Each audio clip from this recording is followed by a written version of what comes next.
Olá pessoal, eu sou o Rodrigo Pereira.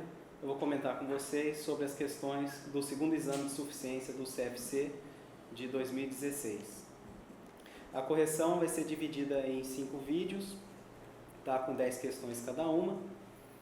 E o material vai ficar disponível para download aqui embaixo da página do vídeo. O principal objetivo é fazer uma pequena explicação de todas as questões em geral. E se ficar alguma dúvida sobre cada uma em específico, nós temos no Fórum Contábeis um tópico específico para o segundo exame de suficiência do CFC 2016. A partir de agora, o Portal Contábeis vai divulgar vários vídeos com conteúdos novos. Então, uma dica que eu dou para vocês é se inscrever no YouTube, no Portal Contábeis, para vocês ficarem sempre atualizados com essas novidades. Bom, então vamos dar início à correção da prova. A primeira questão é uma sociedade empresária no seu balanço patrimonial em 1º de janeiro de 2015 possui 2 terrenos, A e B, com valor contábil de R$ 38.400 e R$ 64.000 respectivamente. Então, o enunciado da questão, ele fala de 2 terrenos, 2 ativos que a empresa possui. E logo depois ele fala sobre o valor de cada terreno, sendo o valor de custo, como vocês podem ver na planilha, o valor líquido de venda e o valor presente dos fluxos de caixa futuro. Tá? Então, são 3 variáveis, 3 formas de mensuração de valor aceitos pela contabilidade, entretanto, qual que deve ser registrado. Pela norma redução ao valor recuperável de ativos, ele diz o seguinte: o valor recuperável de um ativo ou unidade geradora de caixa é o maior montante entre o seu valor justo líquido de despesa e o seu valor em uso. E ele fala o seguinte: se e somente se o valor recuperável de um ativo for inferior ao valor contábil, o valor contábil do ativo deve ser reduzido ao seu valor recuperável. Essa redução representa uma perda por desvalorização de ativos. Ok? Então, tem que observar o valor do ativo, que é pelo custo, e o valor líquido de venda. E por último, ele fala, se houver qualquer indicação de que um ativo possa ser desvalorizado, o valor recuperável deve ser estimado para o ativo individual. Se não for possível estimar o valor recuperável para o ativo individual, a entidade deve determinar o valor recuperável da unidade geradora de caixa ao qual o ativo pertence, que é a unidade geradora de caixa do ativo. Então, eu vou utilizar somente o valor presente do fluxo de caixa caso eu não tenha o valor líquido de venda. Okay? Então, como eu tenho a informação do valor líquido de venda, eu vou comparar somente o valor líquido de venda com o custo. O valor que está na última linha lá do valor presente do fluxo de caixa, nós não vamos utilizar nessa questão. Então, o custo do terreno A é R$ 38.400, o líquido de venda é R$ 48.000, nós vamos utilizar o R$ 38.400. Do terreno B, o custo é R$ 64.000, o líquido de venda é R$ 57.600, nós vamos utilizar o R$ 57.600. Somando os dois, dá um total de ativos de R$ 96.000, que é a questão alternativa B. A pergunta número 2, uma sociedade empresária realizou uma venda de mercadorias à vista no valor de R$ 320.000 com incidência de ICMS alíquota de 18%. Então, o custo da mercadoria vendida, ele dá a informação que é de R$ 192.000.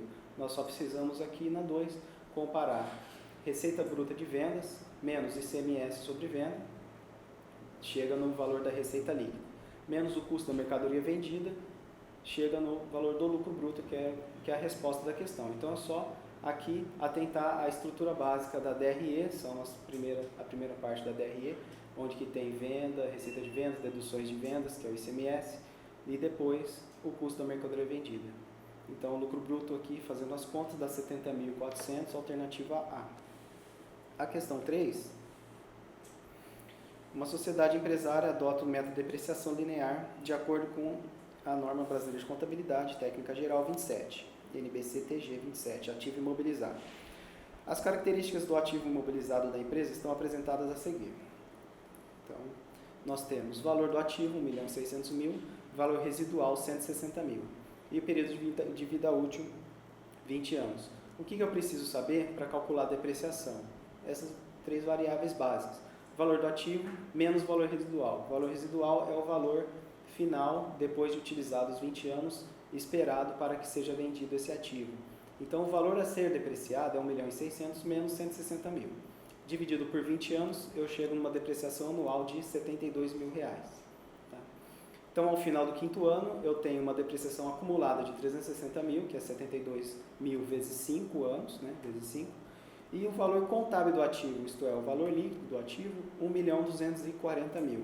A alternativa que representa esses valores é a 360.000 de depreciação acumulada com 1.240.000 de valor líquido do ativo, isto é, valor contábil do ativo. A pergunta número 4. O departamento jurídico de uma sociedade empresária forneceu ao departamento de contabilidade a relação dos processos em julgamento, conforme tabela a seguir. Então, vocês visualizam a tabela, eu tenho 4 processos ali, 2 trabalhistas, um civil e um tributário. O tipo de processo ao qual cada um se refere, o valor de cada um deles também, e aqui o julgamento da perda, isto é, o profissional que faz o julgamento para essa perda, ele estima que a primeira é possível, a segunda é provável, a terceira é remoto e a quarta também é provável. Tá? E a estimativa do valor, né, a estimativa da apuração do valor é confiável, todas são confiáveis. Então, quando ele pergunta aqui, para a gente seguir a norma número 25, provisões, passivos contingentes e ativos contingentes. Eu tenho no item 14 a seguinte explicação. Uma provisão deve ser reconhecida quando a entidade tem uma obrigação presente, legal ou não formalizada como resultado de evento do passado, então foi o que aconteceu, esses processos são resultados de eventos passados, que seja provável que haja uma saída de recursos que incorporem benefícios econômicos para liquidar a obrigação. Então, eu vou precisar de benefício, vou precisar de dinheiro para liquidar a operação. É provável que seja necessária a saída desse recurso? Sim, é provável, então eu vou ter que considerar para fazer a provisão. E a C, que possa ser feita uma estimativa confiável do valor da obrigação, que é a última coluna que fala que todas são confiáveis. O que eu preciso observar, então, que o julgamento da perda deve ser provável, né, que fica aqui no item B da norma. Então, feitos A, B e C, nós temos feitos todas essas condições para registrar a perda. Então, as únicas que são prováveis é a segunda trabalhista e a quarta tributária, né? Então, aqui a alternativa C, processo de hora extra, né? E de discussão da constitucionalidade da COFINS. Certo? Então, agora, 4, alternativa C. A próxima, quinta questão, eu tenho aqui uma sociedade empresária, apresentou as seguintes contas com seus respectivos saldos, em 31 de dezembro de 2015. Então, eu tenho aqui um balancete com todas as contas contábeis dessa sociedade, com a natureza do saldo, devedor e credor. E ele pede ao final para chegar no total do ativo, né? Então, eu vou pegar aqui só as contas de ativo desse balancete. Como vocês podem ver na tabelinha, na planilha, eu tenho caixa, depreciação acumulada eu tenho que tirar, porque é uma conta credora, ativo de natureza credora, duplicatas a receber, máquinas e equipamentos, mercadorias para revenda, que é o estoque, e eu desconto o que? Perda estimada com crédito de liquidação duvidosa, tá? Que também é uma conta credora de ativo circulante. Fazendo a soma total, 153.425, alternativa A. Sexta questão. Também tem um balancete aqui com saldos em 31 de dezembro de 2015. Ele diz o seguinte: a sociedade empresária utiliza um inventário periódico para apuração do custo da mercadoria vendida.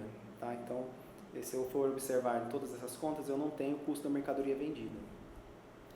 Os valores informados de compras e devolução de compras de mercadoria estão líquidos dos tributos recuperáveis. Tá? Isso é uma informação importante para eu saber, já que o estoque já está registrado, que as compras e o estoque já estão registrados pelo valor líquido de tributos.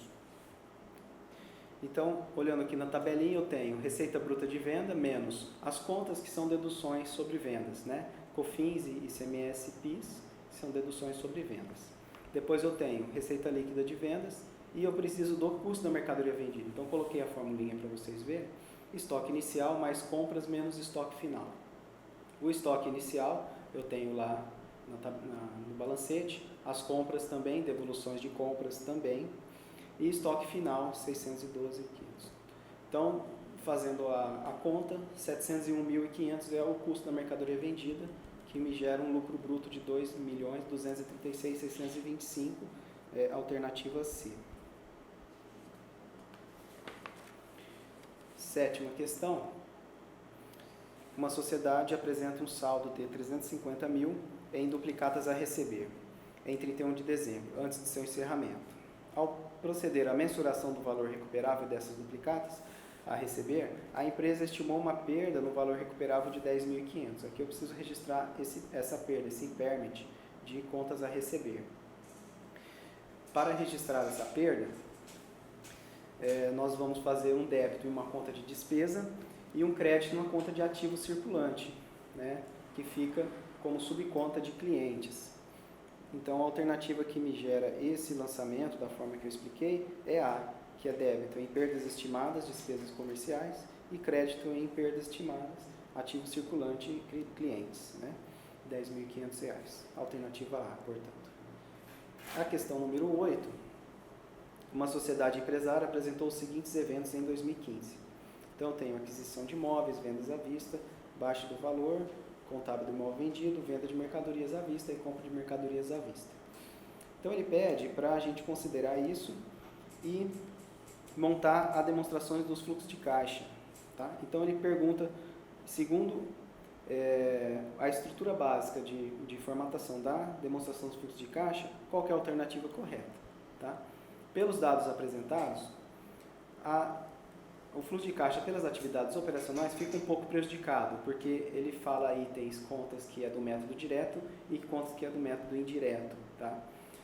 Agora, as atividades de investimento, como para todos os métodos ele é a mesma, né? Tanto investimento quanto atividade de financiamento, eu montei aqui, a gente colocou aquisições de imóveis à vista, que é uma saída de caixa, e venda de imóvel à vista, que é R$200 mil. Então, eu tenho uma entrada de caixa de R$200 mil de atividade de investimento e uma saída pela compra de imóveis de R$20 mil. Então, caixa gerado pela atividade de investimento, caixa positivo de R$180 mil. A alternativa que me gera esse valor é a B. Questão número 9. Foi uma questão que gerou bastante polêmica aí e um pouco controversa, né? Mas se a gente prestar atenção num pequeno detalhe aqui, a gente chega na resposta certa do gabarito. Bom, ela diz o seguinte: a sociedade anônima A controla a sociedade anônima B, por meio de uma participação direta de 40% e uma indireta de 20%. Tá? Bom, primeiro, para a gente fazer o método da equivalência patrimonial, primeiro precisa ter o controle e precisa ter participação direta. Tá? Porque participação indireta, se A fosse participante também de uma terceira sociedade, uma C, por exemplo, que participa também da B, né? Aí a participação indireta da sociedade A para B chegaria nesses 20%, mas para o método da equivalência patrimonial isso não interfere. E ele diz que o lucro, né,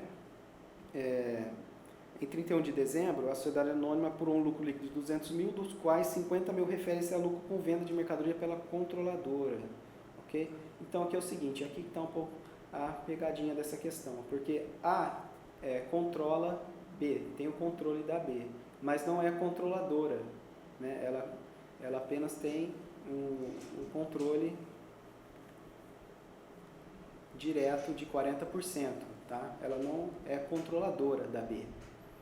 Ela não, o exercício não especifica que ela é controladora. Então, o PL aumentado de B, segundo aqui a planilhinha, seria R$200 mil, que é referente ao lucro líquido de B.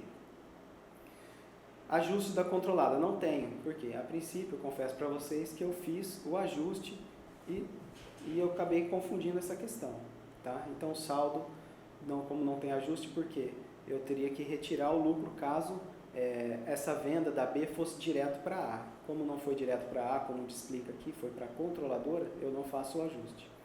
Então, saldo aumentado de 200 mil vezes 40%, 80 mil reais, que é a alternativa B.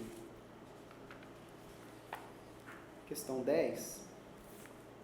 Uma sociedade empresária adquiriu a prazo mercadorias para revenda pelo valor total de 25 mil reais. Neste valor estão incluídos 4.250 relativo a ICMS não recuperável. Desculpa, ICMS recuperável. O transporte das mercadorias foi no valor de 2 mil reais, pago pela vendedora sem reembolso, pela adquirente. A sociedade empresária apura PIS e COFINS pelo regime de ciência não cumulativo. Então, considerando o disposto na norma número 16, estoques, e que as alíquotas a serem utilizadas para cálculo de PIS e COFINS não cumulativos são de 1,65 e 7,6, o custo da aquisição da mercadorias é, então, segundo a planilhinha que vocês podem visualizar aí ao lado, eu tenho total de compras da mercadoria menos o ICMS embutido no preço da mercadoria, né? Então ele é recuperável. Então 25 mil menos 4.250. Os 2 mil não entram de gasto com transporte, por quê? Porque não foi feito, o custo não foi da compradora, e sim da vendedora. Tá? Não foi assumido o custo de quem está comprando. Se fosse, entraria. Caso não foi, não entra o custo com transporte. PIS e COFINS, as alíquotas aplicadas, custo de aquisição 18.437,50, alternativa A. Então, pessoal, agora a gente termina a primeira parte e o vídeo vai continuar na parte 2 seguinte. Obrigado.